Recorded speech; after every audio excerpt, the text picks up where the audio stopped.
네, 안녕하세요. 한국화학연구원의 이혜리입니다. 오늘 이렇게 일단 이 자리에서 발표하게 해주신 그 이명준 센터장님과 또 다른 키스티 관계자 여러분들께 감사드리고요. 앞에 세션에서 이제 챗GPT 관련해서 되게 인공지능 기술이 엄청나게 많이 발전하고 우리가 할 수 있는 일들이 엄청 많다고 얘기를 많이 해주셨는데, 실제로 소재 연구 데이터를 이용한 이런 연구 분야는 아직 시작 단계입니다. 그래서 아까 되게 거창했는데 제가 얘기할 거는 되게 작은 그 이제 스텝을 말씀드리는 거라서 조금 좀 저희 입장에서는 조금 부끄럽기도 한데, 이 신소재 연구 분야에서 인공지능 연구가 왜 어려운지, 그리고 저희가 어떤 발전을 이제 이뤄가고 있는지에 대해서 이렇게 하나씩 말씀을 드리도록 하겠습니다. 네, 먼저 시작하기 전에 저희 한국화학연구원은 화학 데이터 기반 연구센터라는 이제 데이터 연구하는 전담 조직이 있습니다. 그래서 이 센터에서 저희가 빅데이터, 화학 데이터를 관리할 수 있는 빅데이터 플랫폼들을 구축을 해서 그 데이터를 이용하여 소재 개발 연구를 진행을 하고 있고요.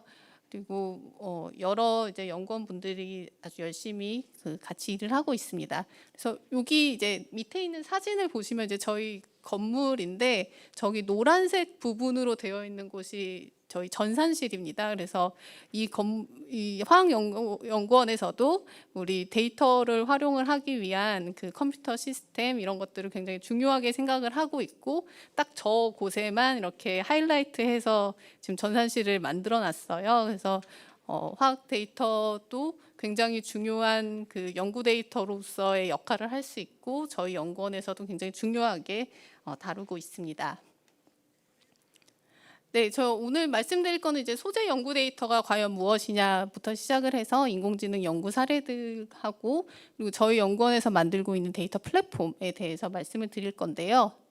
먼저 소재 연구 데이터라고 하면 그 실험이나 이제 계산, 시뮬레이션 계산 등을 통해서 얻을 수 있는 모든 데이터를 의미를 합니다. 그래서 재현 실험이 가능한 정도의 굉장히 자세한 정보를 다 수집을 할 수 있도록 그 데이터를 이제 담으면 좋은데요. 실제로 실험 데이터들, 계산 데이터들, 이제 문헌에서 얻을 수 있는 데이터들이 굉장히 많은데, 실제로 그 문헌 같은 경우에는 이제 논문이 나온 지가 벌써 100년이 넘었잖아요. 그래서 그 오랜 기간 동안 이제 논문이 계속 쌓여왔으니까 그걸 데이터로 해서 소재 연구를 하면은 좋을 텐데, 왜 소재 연구 데이터가 잘 축적이 안 되어 있고 왜 아직도 그 인공지능 연구가 시작 단계인가라고 이제 질문을 할 수가 있어요. 근데 실제로 소재 연구 데이터들을 보시면은 왜 그랬냐는 것을 좀 이해를 할 수가 있습니다. 이게 예시로 해서 이제 열전 소재라는 것을 저희가 합성을 할 때 어떤 방식으로 합성을 하는지에 대한 그림이 저 왼쪽 상단에 있는 건데요. 솔리드 스테이트 리액션이라는 방식을 통해서 뭐 1번 공정, 2번 공정, 3번 공정, 뭐 여러 가지 공정을 통하고 뭐 볼 밀링을 하고, 이 다음에 또 이렇게 눌러가지고 저 밑에 있는 사진처럼 이렇게 단단한 그 펠렛을 만들게 됩니다. 근데 이렇게 만드는 엄청나게 많은 공정에 대한 파라미터들은 논문에 나오지 않아요. 사람들이 논문에 자세하게 쓰지 않고 자기가 갖고 있는 노하우가 또 공개가 되면은 자기께 뺏기게 되니까는 또 그런 것들은 이렇게 숨겨서 안 쓰기도 합니다. 그러면 그런 조건들이 논문에 안 나오고 그 이제 자기 연구소 그 이제 랩노트죠. 랩노트에만 이렇게 적어놓고 그 학생이 졸업하면 랩노트는 이제 책꽂이에 꽂혀 있고 그리고 사장되어 버리죠. 그러니까 이런 식으로 연구 데이터들이 약간 그 도제식으로 남아 있고, 공개되어 있는 것들은 풀리 중요한 데이터들이 나와 있지 않은 경우도 많고, 그래서 지금 연구 데이터를 활용을 해서 데이터 그 기반 연구를 하는 게 아직까지 어려운 상황이고, 지금 이제 이 포럼의 그 목적에도 맞는데 그 데이터를 기반으로 한 오픈 사이언스를 만들기 위한 그런 방향이 있기 때문에 이렇게 사람들이 중요한 그 실험 조건들, 그 합성 그런 방법들 이런 것들을 이제 데이터로 남기기 시작을 합니다. 그래서 저희 플랫폼에서도 이런 그 레시피들을 이제 모으기 시작을 했고요. 그래서 보시면은 SPS라는 그 공정을 할 때 온도 조건, 온도를 뭐 얼마나 빠르게 올렸느냐, 몇 분 동안 그 열을 가했느냐, 뭐 이런 식으로 굉장히 세세한 그 샘플의 합성 조건들을 이제 데이터화해서 모으기 시작을 합니다. 네, 그리고 이제 그 이런 펠렛을 만들었으면, 샘플을 만들었으면 이 샘플이 그 우리가 원하는 열전 특성을 가지는 그런 그 측정을 해야 되는데요. 이게 얼마나 좋은 특성을 가지고 있느냐를 이제 측정을 해서 특정 결과들을 또 이렇게 로 데이터를 모으는 그런 일들도 하고 있습니다. 그래서 이런 모든 것들이, 그러니까 합성부터 시작해서 이 물질의 특성까지 모든 것들을 다 소재 연구 데이터라고 생각을 하시면 됩니다. 네, 그래서 소재 데이터베이스를 이제 차근차근 구축을 해 나가기 시작했어요. 그래서 한 10년 전부터 이제 전 세계적으로 여러 가지 연구 데이터베이스를 모으고 있는데요. 그래서 가장 쉬운 방법은 일단 그 논문에 나와 있는 여러 가지 소재 데이터들을 수집하는 방식입니다. 그래서 논문을 이제 여태까지 뭐 100년 동안 나온 논문들에 대한 소재들을 찾고 그거에 대한 특성값들을 이제 텍스트 마이닝 기법으로 이제 수집을 하고 그것들을 공개해서 소재 데이터베이스로 사용을 하는 경우들도 있고, 아니면 실험이나 계산의 데이터들을 직접 이제 생성하기 시작해서 그것들을 차근차근 모아두는 그런 프로젝트들이 시작을 했고요. 그래서 가장 유명한 게 미국에서 소재 게놈 이니셔티브를 시작을 해서 머티리얼스 프로젝트, 그 계산 데이터에 대한 그 소재 물성 값들을 보여주고 있는 그 데이터베이스가 있고요.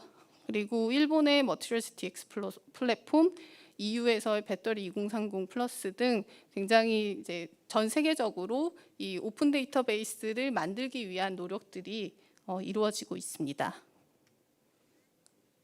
그래서 이렇게 소재 연구 데이터를 쌓았으면 그거를 이용을 해서 저희가 그동안 하지 못했던 기존의 방법으로 어려웠던 문제를 푸는 게 이제 소재 그 연구의 목적이 될 텐데요.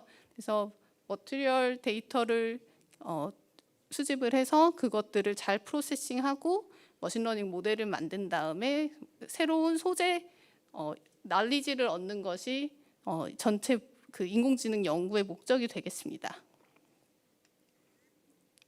그래서 인공지능 모델을 일단 만들려면 아까 말씀드렸다시피 저희가 데이터가 있어야 돼요. 데이터가 없으면 배울 게 없기 때문에 일단 데이터를 모아야 되는데, 일단 소재 연구에서 요즘에 데이터를 열심히 모으고 있고, 그걸 기반으로 해서 이제 인풋을 넣어주면 아웃풋이 나오는 그런 방식입니다. 그래서 인풋 파라미터를 우리가 정해주고 그 아웃풋 파라미터로, 아웃풋 베리어블로는 아까 열전 특성을 얘기했는데, 그러면은 열전 특성이 좋은 거, 얼마나 좋은지 나쁜지 이런 특성값, 아니면 그 어떤 촉매 실험이 있는데 얘네가 잘 반응이 일어나는 조건들, 얼마나 잘 일어날 것인가, 잘 일어나지 않을 것인가, 뭐 이런 것들도 다 타겟값이 될 수가 있습니다. 그래서 그 최종적으로 이제 인공지능 연구 목적을 좀 정리를 해보면, 그 소재 연구에서는 신소재를 만드는 게 이제 가장 중요해요. 그래서 기존의 기능을 뛰어넘는 새로운 신소재를 만들고 싶은데, 이런 인공지능 그 기술을 접목하는 것은 그동안 해왔던 신소재 개발을 가속화하기 위함입니다. 그래서 좀 더 빠르게 개발을 하고 싶은데 거기에서 인공지능이 어떤 역할을 할 수 있느냐라고 이제 질문을 하면, 일단 첫 번째로 소재를 탐색하고 설계하는 것을 더 빠르게 할 수가 있습니다. 그래서 이 그림은 그 정부 보고서 2020년에 나온 그림인데요. 굉장히 정리가 잘 되어 있어요. 그래서 소재 연구하는 그 목적이 굉장히 명확하게 잘 드러나 있어서 제가 이 그림을 자주 사용을 하는데, 그 소재 탐색화 설계를 한 다음에, 그리고 이제 소재가 만들어졌으니까 이 소재의 특성을 측정을 하는 그 과정이 있어야 되잖아요. 그래서 측정 과정, 그리고 측정된 결과를 분석하는 과정, 여기에서도 인공지능을 사용을 해서 가속화를 시키고, 그리고 이제 소재를 개발을 했으면 이 소재가 실제로 공장에서 잘 만들어지는지를 또 확인을 해야 합니다. 그래서 이 공정 개발 서비스에도 또 인공지능을 사용을 해서 공정 조건을 맞추는 그런 일들을 진행을 할 수가 있어서 최종적으로 소재를 양산을 하고 신소재 개발을 가속화할 수가 있습니다. 그래서 한 가지 이제 차근차근 저희가 무슨 일을 할 수 있는지, 무슨 일을 해왔는지에 대해서 말씀을 드리려고 하는데요. 그 소재 물성을 예측을 하고 또 그 예측할 수 있는 모델을 가지고 신소재를 탐색하고, 그리고 공정 조건을 최적화하고 또 측정 성능도 향상시킬 수 있는 그런 4가지 이 목적에 대해서 하나씩 말씀을 드리도록 할게요. 소재 물성을 예측하는 방식은 기존에는 이제 뭐 시뮬레이션을 통해서 시오리 기반의 식이 있으면은 그 식을 풀어서 얘가 어떤 특성이 나온다라고 이제 풀었다고 하면은, 이제 그런 복잡한 그 식 말고 머신러닝 모델을 이용을 해서 데이터가 있으면 데이터를 학습을 해서 내가 뭐 여기에 있는 이제 고분자를 그 예를 들었는데요. A, B, C, D, E라는 그런 단량체가 있고 얘네들을 조합을 함에 따라서 고분자의 성질이 달라질 수 있는데, 이 조건을 입력으로 해서 이 조건에 따라서 어떤 물성이 예측이 될 수 있는지를 이제 머신이 배우게 하면은 굉장히 쉽게 그 입력만 넣으면 그 타겟이 나올 수 있게 빠르게 그 타겟의 물성을 예측을 할 수가 있습니다. 그래서 저희 연구한 거에 대해서 예시를 들어보면은 아까 처음에 보여드렸던 그 펠렛이 나왔던 게 열전 물질인데요. 이 열전 물질이 저희가 최근에 이제 틴셀레나이드라는 물질이 굉장히 열전 성능이 좋다고 알려져 있어가지고 그거를 이제 연구를 했는데, 실제로 그 반도체 소자 만들 때 보시면은 삼성에서 그 하얀색 옷 입고 그 다 에어 샤워 한 다음에 들어가서 거기서 굉장히 깨끗한 상황에서 그 반도체를 만들잖아요. 거기가 이제 조그만한 그 먼지가 들어가더라도 그 반도체의 성능이 달라지기 때문에 그렇게 열심히 깨끗하게 그 사람이 드나드는 거에 대해서 관리를 하고 있는 거거든요. 근데 열전 성능도 마찬가지입니다. 이 틴셀레나이드 물질에다가 조그만한 그 이제 도핑 물질을 넣어주면은 그 열전 성능이 굉장히 이렇게 널뛰듯이 달라져요. 그래서 이 도핑을 어떻게 하느냐를 알아차리는 게 이제 굉장히 중요한 문제인데 그게 쉽지 않습니다.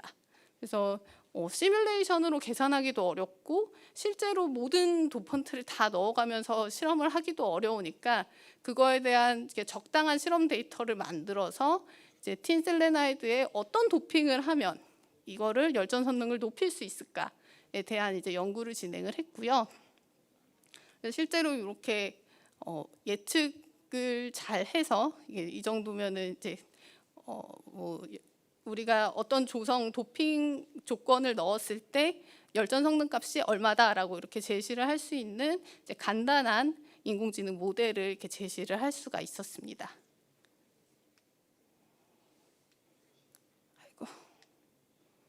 네, 그 다음에 이제 그런 물성을 예측할 수 있는 모델을 만들었으면 이걸 가지고 이제 새로운 소재를 발굴을 하는 그런 스크리닝 연구들을 진행을 할 수가 있어요. 그래서 우리가 여러 개 조합을 하면은 이렇게 넓은 스페이스를 다 조합을 해서 연구를 해야 되는데 그렇게 하지 않고 인공지능 연구를 통해서 좀 더 빠르게 이 스페이스를 훑을 수 있다거나 아니면 최적 조건을 찾아간다거나 하는 일들을 진행을 할 수가 있습니다. 죄송합니다. 이게 잘 안 돼가지고. 네, 그래서 저희가 진행을 한 거는 틴셀레나이드 머티리얼에다가 여러 가지 도펀트, 이 주기율표에 해당하는 도펀트들을 다 집어넣어서 이제 테스트를 해봤고요. 그래서 인공지능 모델을 이용을 하면은 굉장히 쉽게 스크리닝을 할 수가 있었습니다. 그래서 일단은 위의 그림은 일단 시뮬레이션을 통해서 이 머티리얼이 만들어질 수 있냐 없냐를 판단을 한 스크리닝 데이터고, 밑에 있는 거는 이제 그 도펀트를 넣었을 때 얼마나 열전 성능이 높게 나타날 수 있느냐. 그래서 여기 가장 빨간 부분이 제일 열전 성능이 좋은 그런 머티리얼이 되겠습니다. 그래서 저희가 인공지능으로 예측을 해본 그래프가 왼쪽이고요. 오른쪽은 실제로 그 데이터, 그 조성을 실험으로 만들어서 측정한 결과입니다. 그래서 저희가 이트륨이라는 물질하고 그 소듐 물질을 이렇게 도핑을 같이 해주면은 틴셀레나이드의 열전 성능이 굉장히 많이 향상이 되는 거를 인공지능으로 밝혔는데, 실제로 실험을 해보니까 정말 그렇게 나왔다라는 게 여기 오른쪽 실험 결과고요. 그리고 그것뿐만 아니라 틴이라는 물질이 결함이 많이 생기면 또 열전 효과가 더 향상이 되는데, 그걸 저희가 인공지능 모델로도 밝혔고 실제 실험으로도 증명을 했습니다. 그래서 이런 방식으로 우리가 그동안 알려지지 않았던 새로운 도핑 조건, 새로운 소재들을 인공지능 연구를 통해서 좀 더 빠르게 밝힐 수 있었다라는 그 연구가 되겠습니다. 그리고 세 번째 목적으로는 공정 조건을 최적화하는데 이 인공지능 모델을 굉장히 잘 사용을 할 수가 있습니다. 그래서 공정 조건 같은 경우는 뭐 온도가 될 수도 있고 압력, 뭐 여러 가지 환경 조건들이 될 수 있는데요. 그런 것들을 조정을 하면은 소재 물성이 좀 더 최적화될 수 있는 방식을 찾을 수가 있습니다. 그래서 이거는 저희 연구팀에서 연구한 내용인데, 여기 메탄 가스는 이제 온실가스로서 저희 공기 중에 있으면은 너무 안정된 물질이라서 다른 걸로 잘 변환이 되지가 않습니다. 그래서 그냥 있으면은 온실 효과를 굉장히 많이 유발시키는 가스인데, 이 메탄을 이제 좀 우리가 잘 사용할 수 있는 유용한 탄소 화합물로 변환을 할 수 있는 이런 촉매 물질을 사용을 해서 온실 효과도 떨어뜨리고 그 탄소 화합물은 이제 재활용할 수 있는 그런 방향으로 이제 연구를 진행을 하는데요. 이 촉매가 똑같이 이제 아이런하고 백금이 있는 저런 촉매인데, 그 반응 조건에 따라서 결과가 굉장히 많이 달라집니다. 그래서 반응 조건 중에 압력, 온도, 유량, 수소 함량, 그리고 그 촉매 자체의 길이, 지름 이런 것들을 이제 입력 변수로 해서 우리가 저 메탄 가스를 유용한 화합물로 좀 더 잘 바꿀 수 있게 그런 조건을 찾는데도 인공지능 연구를 수행을 할 수가 있습니다. 그래서 왼쪽이 이제 메탄을 전환할 수 있는 성능 지표를 이제 예측하는 모델을 만든 거고요. 이 모델을 기반으로 해서 어떤 조건에서 반응을 시키면은 우리가 원하는 C2, 그러니까 유용한 화합물은 많아지고 필요 없는 화합물, 석탄 같은 저런 화합물은 없앨 수 있느냐, 이런 것들을 이제 연구를 해보면 그 아래쪽 표에 압력, 온도, 뭐 여러 가지 6개의 환경 변수가 있는데요.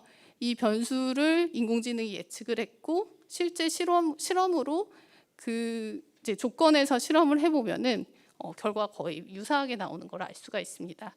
그래서 원래라면은 사람이 하나씩 다 바꿔가면서 6개나 되니까 그 이제 변수를 다 조정을 해야 되는 것들이 굉장히 많은데, 이런 데에서도 이제 소재 개발의 가속화를 이뤄낼 수가 있습니다.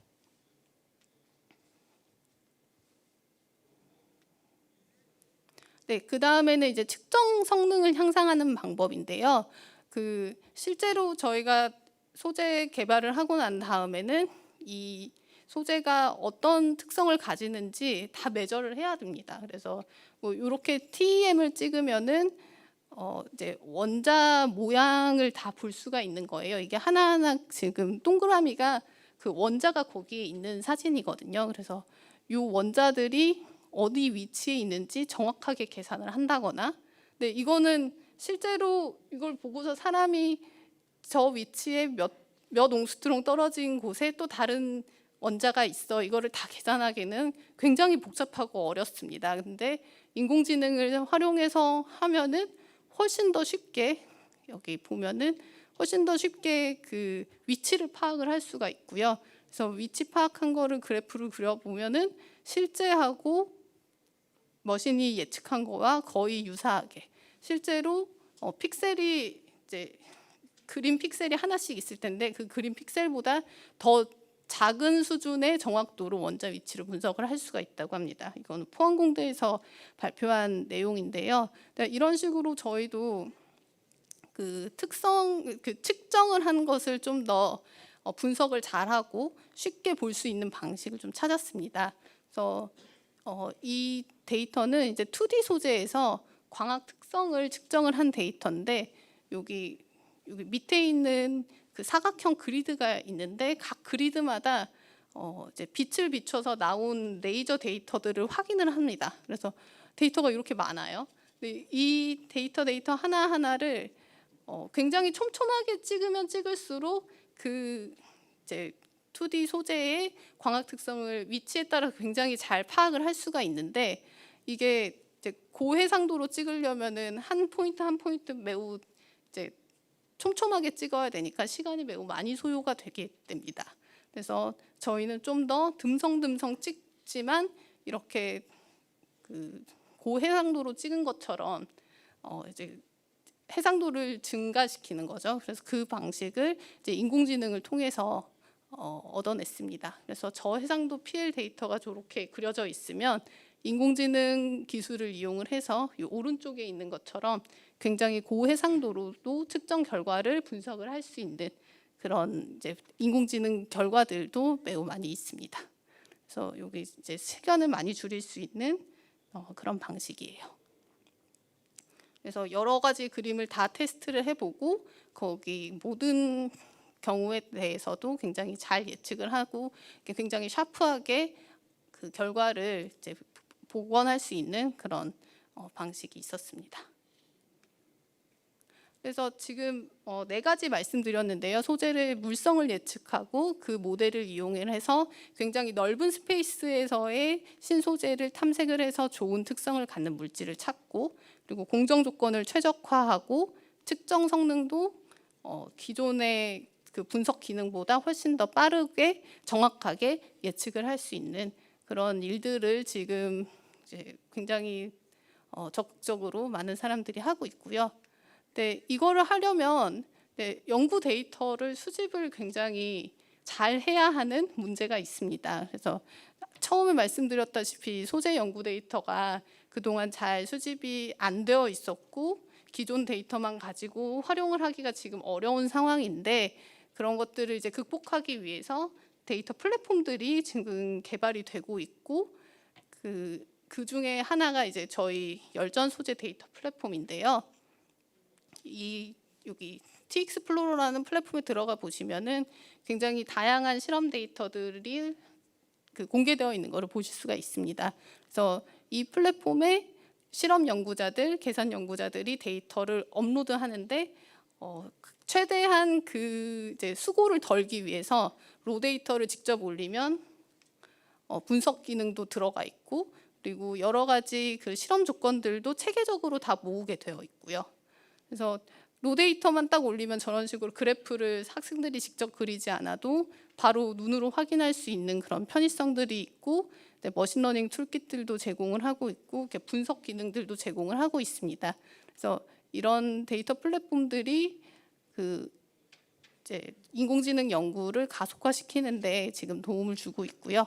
그리고 마지막으로 저희 그 화학연구원에서 만들고 있는 통합 데이터 플랫폼이 있습니다. 그래서 여기 ChemDX라는 플랫폼에 가 보시면은 그 여러 가지 그 카테고리별로 저희 화학 데이터를 이제 제공을 하고 있습니다. 그래서 처음에 MatDX는 머티리얼의 특성에 관련된 데이터, ChemAI는 이 ChemAI 플랫폼 내에서 인공지능을 쉽게 돌려보실 수가 있어요. 그래서 직접 코드를 짜지 않더라도 이제 인공지능을 해보고 싶으신 분들이 클릭 몇 번 하면은 또 인공지능 결과를 볼 수 있는 그런 이제 단순화된 이제 인공지능을 해볼 수 있는 그런 플랫폼이고요. 그리고 화합물은행이라고 해서 굉장히 많은 조건의 화합물에 대한 정보들 그리고 위해성 특성, 유해성 데이터들이 지금 다 이 플랫폼 안에서 확인을 해보실 수가 있습니다.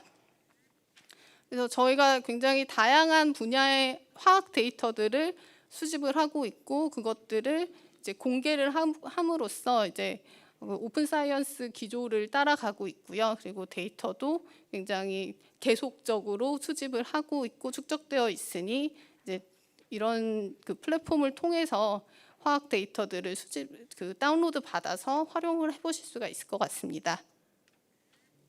그리고 ChemAI라는 플랫폼 아까 잠깐 말씀드렸는데 여기에 들어가셔가지고 실제적으로 화학 소재 데이터를 활용을 해서 인공지능 모델을 만드는 그런 일들을 해보실 수가 있고요. 그리고 마지막으로 이제 이런 데이터들을 이용을 해서 소재 개발들을 하고 있는데 이 사람이 모으는 게 지금 어느 정도 한계가 있다 보니까 아예 실험을 로봇한테 시키고 이 로봇의 작동에서 나오는 그런 데이터들을 수집을 하고 인공지능을 또 통해서 어떤 소재를 또 개발하면 좋겠다라고 제시를 하면 또 이런 자동 로봇들이 그 실험을 이제 진행을 하는 그런 이제 자율주행 연구들이 지금 또 이제 각광을 받고 있습니다. 그래서 왼쪽 거는 태양전지 페롭스카이트를 만드는 그런 이제 자동 실험이고요. 오른쪽 거는 이제 청매를 개발을 하는 그 실험입니다. 여기 보시면은 굉장히 오랫동안 여기 한 7일 동안 아무도 손을 대지 않아도 자동으로 로봇이 실험을 진행을 하고 있거든요. 그래서 이런 것들도 이제 실험 방향까지도 인공지능이 제시를 하고 있기 때문에 7일 동안 사람이 없어도 충분히 이렇게 실험이 가능한 거고요. 왼쪽 것도 마찬가지로 굉장히 다양한 조건에 대해서 페롭스카이트 방막을 제작하고 이제 특성들을 파악하는 그런 연구들이 진행이 되고 있습니다. 그래서 로봇과 인공지능이 만남으로 해서 이제 자율주행 실험실이 지금 개발이 되고 있고 신소재 개발을 좀 더 가속화할 수 있을 것이라고 기대를 하고 있고요. 저희 화학연구원에서도 이번에 디지털 연구혁신 선도 사업에 선정이 되면서 이제 페롭스카이트 솔라셀을 만드는 그 자율주행 연구실을 지금 이제 꾸미고 있습니다. 그래서 그런 연구들이 이제 인공지능과 결합을 해서 좀 더 신소재 개발을 이제 쉽게 할 수 있을 것이라고 기대를 하고 있습니다. 네, 이제 저의 이제 발표는 여기서 마치면 될 것 같고요. 그래서 다양한 형식의 소재 연구 데이터가 있고 이 인공지능을 활용을 해서 물성을 예측하고 신소재를 탐색을 하며 공정도 최적화하고 측정도 효율화할 수 있는 그런 다양한 목적으로 인공지능이 활용이 될 수가 있고요. 그러기 위해서는 데이터 플랫폼이 또 필수적으로 이제 개발이 되어야 된다고 생각을 합니다. 그리고 자율주행 실험실로도 발전을 해서 최종적으로 인공지능 기술이 여기저기 다 활용이 되고 또 신소재 개발까지 또 가속화시킬 수 있을 것이라고 기대를 합니다. 네, 들어주셔서 감사합니다.